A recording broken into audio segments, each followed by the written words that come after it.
Hi student, कैसे हैं आप। आशा करते हैं कि आप अच्छे होंगे। इस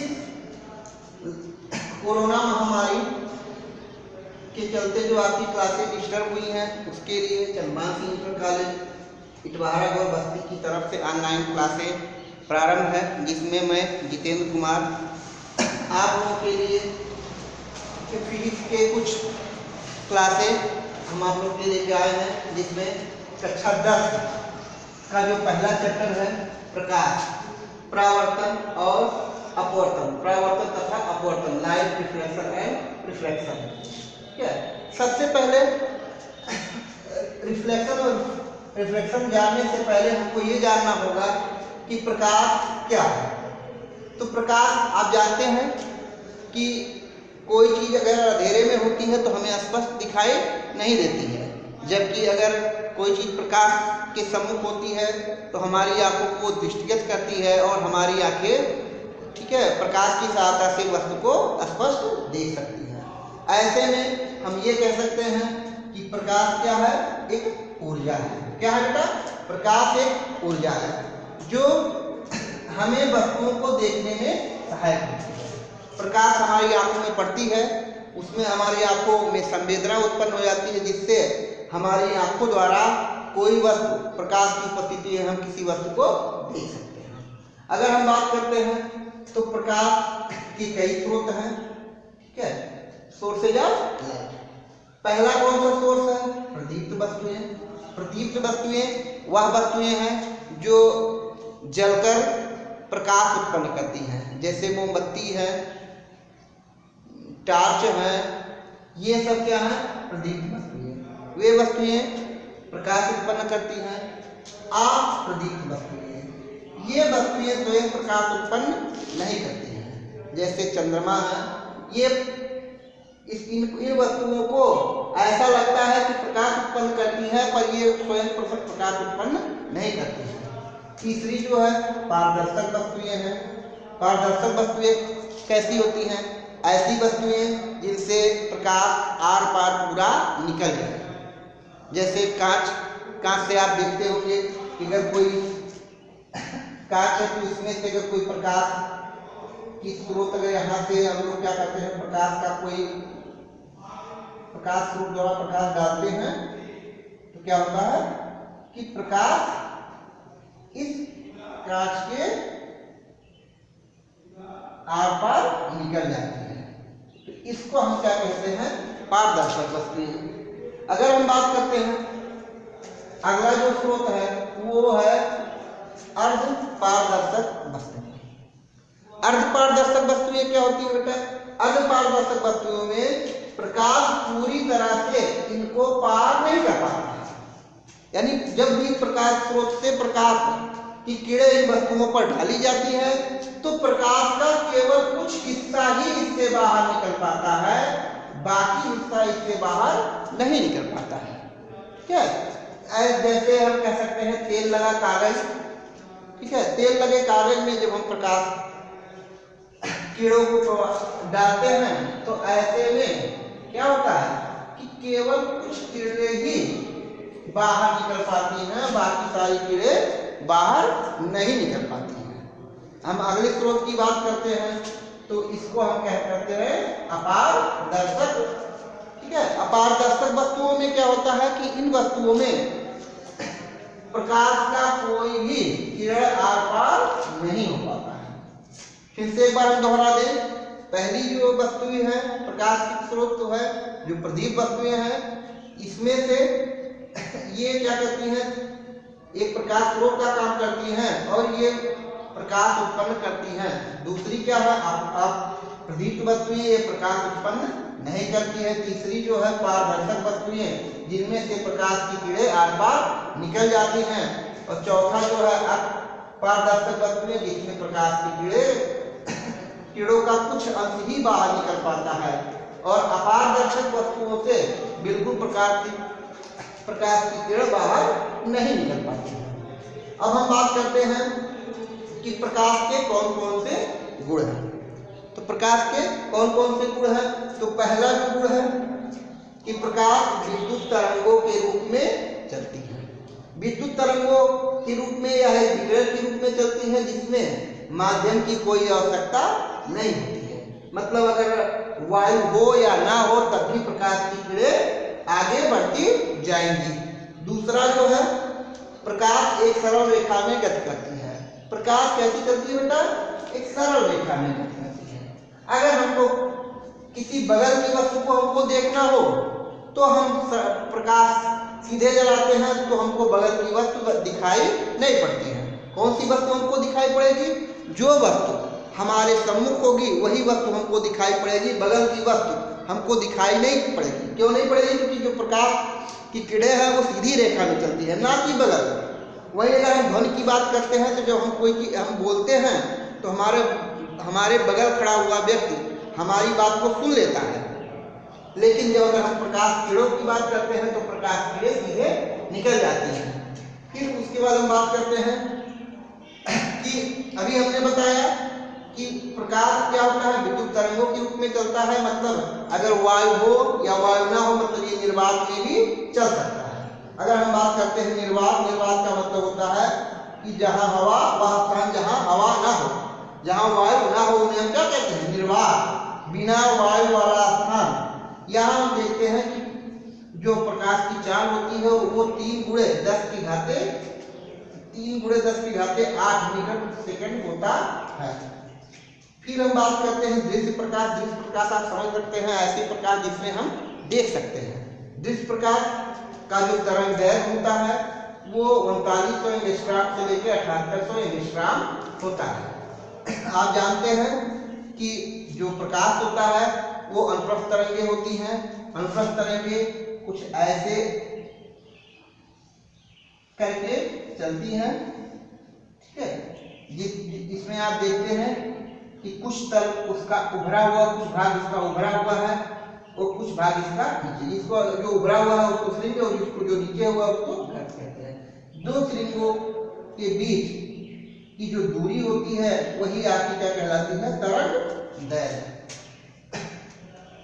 यानी अगर किसी प्रकाश की जो तरंग दैर्घ्य है अगर 3900 एंगस्ट्रॉम से 7800 एंगस्ट्रॉम के बीच में है तो हम उस प्रकाश की सहायता से किसी वस्तु को देख सकते हैं, अन्यथा हम किसी वस्तु को देख नहीं सकते।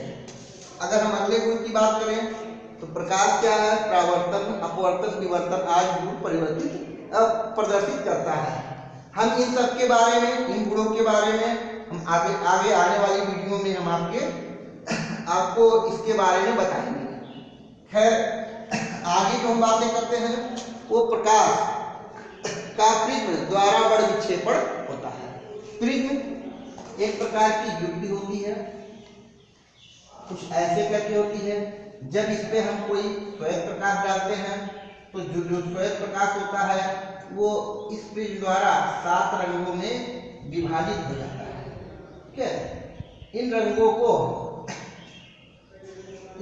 को हम, ठीक है, 7 भागों में बांट सकते हैं। ये हमको 7 रूपों में 7 प्रकार से दिखाई पड़ता है।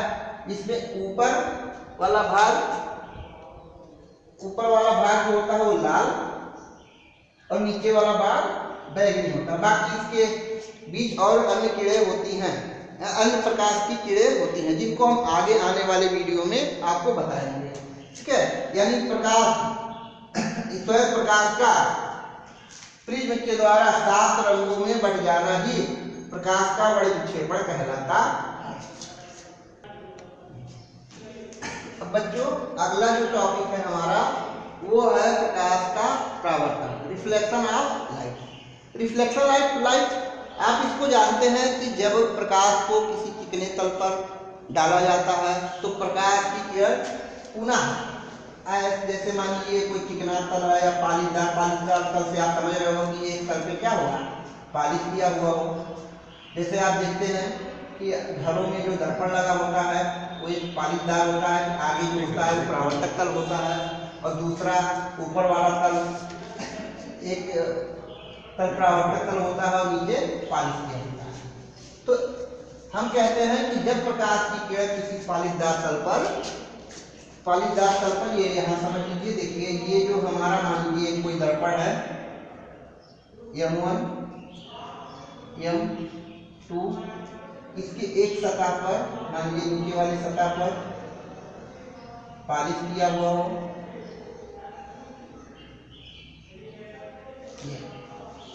ये ऊपर वाला, ये मान के चलिए कि जो हमारा दर्पण है ये कहाँ रखा हुआ है, वायु में रखा हुआ है।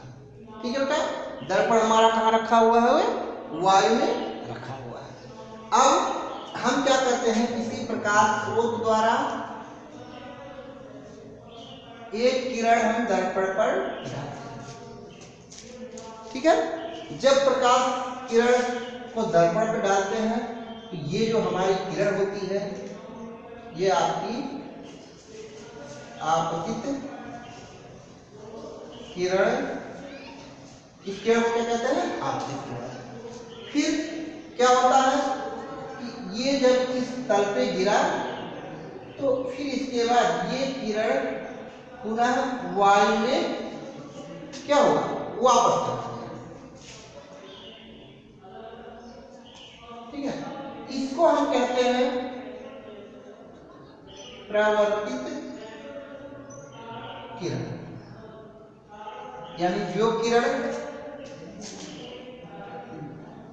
प्रकाश स्रोत द्वारा दर्पण पर डाला गया वो किरण हमारी आपतित किरण होगी, और जो किरण दर्पण से परावर्तित होकर वापस जा रही है उसको हम कहते हैं परावर्तित किरण।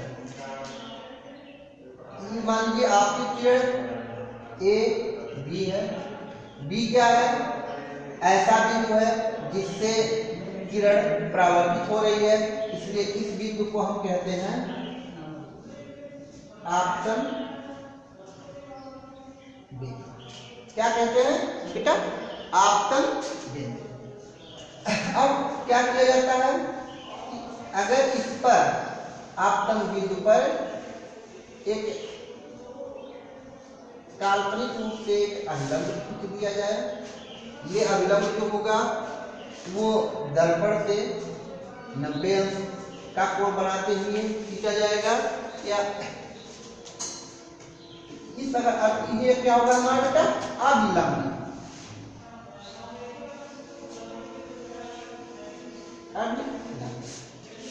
अब अगर हम बात करते हैं कि आपतित किरण और अभिलंब के बीच एक कोण बनता है जिसको हम आपतन कोण कहते हैं। क्या कहते हैं बेटा, आपतन कोण, और इसको हम आई से रिप्रेजेंट करते हैं।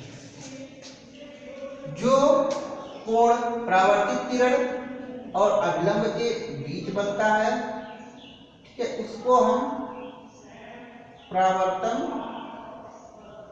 कोण कहते हैं। ठीक है, और उसको हम आर से रिप्रेजेंट करते हैं। ठीक है, इससे इस फिगर से एक चीज कंफर्म हो जाता है कि कोई किरण जो कि प्रकाश की किरण है वो एक दर्पण पर आपतित की गई, डाली गई, और पुनः वह उसी माध्यम, किस माध्यम में डाला गया था, मान लीजिए माध्यम वायु था, पुनः ये उसी माध्यम में वापस चली गई। तो ऐसे में हम कह सकते हैं, अगर हम इसकी परिभाषा करना चाहें तो हम प्रकाश के परावर्तन की जो परिभाषा हम कुछ इस प्रकार कह सकते हैं कि प्रकाश का किसी चिकने या पॉलिशदार सतह से टकराकर उसी माध्यम में लौटने की क्रिया को प्रकाश का परावर्तन कहते हैं। ठीक है, आप देखते हैं कि वायु से ही प्रकाश की किरण दर्पण पर डाली गई, दर्पण पर डालने के बाद फिर किरण दर्पण से टकराकर परावर्तित होकर वायु में चली गई। यानी यह क्रिया क्या कहलाएगी आपकी, प्रकाश का परावर्तन।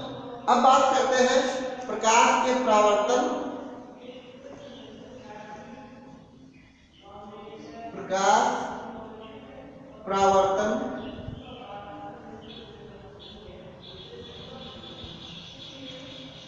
का नियम। तो बच्चों इसके कुल 2 नियम हैं। कितने नियम बेटा, कुल 2 नियम हैं। पहला कौन सा नियम है, देख आप देख रहे हैं आपतित किरण, परावर्तित किरण और आपतन बिंदु पर खींचा गया लंब तीनों एक ही तल में होते हैं।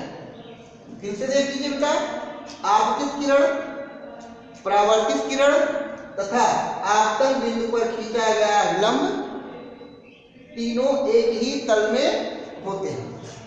दूसरा क्या नियम है, आप देख रहे हैं कि इस डायग्राम से आपको देखने को मिल रहा है कि जो आई होता है, ठीक है, वो आर के बराबर होता है। तो दूसरा जो नियम है वो आपतन कोण परावर्तन कोण के बराबर होता है। इसको हम लिख लेते हैं, ठीक है। पहला आपतित किरण किरण किरण और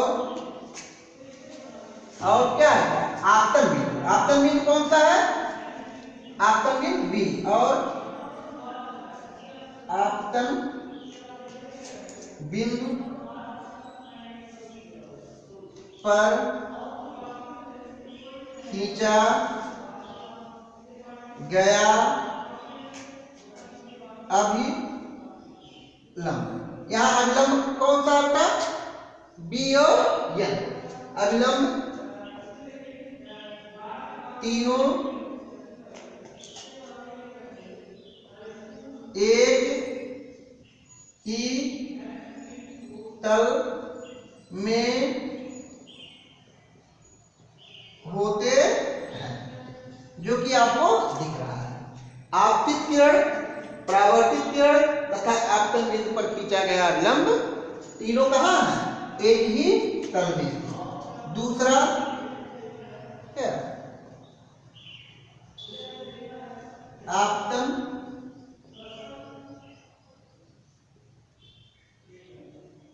कोण, आपतन कोण कौन सा है, आई।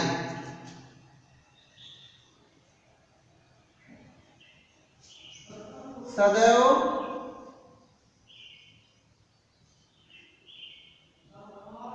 परावर्तन कोण, परावर्तन कोण कौन सा बेटा, आर के बराबर होता है, ठीक है। यानी हम कह सकते हैं कि कोण आई जो होगा वो कोण आर के बराबर होगा।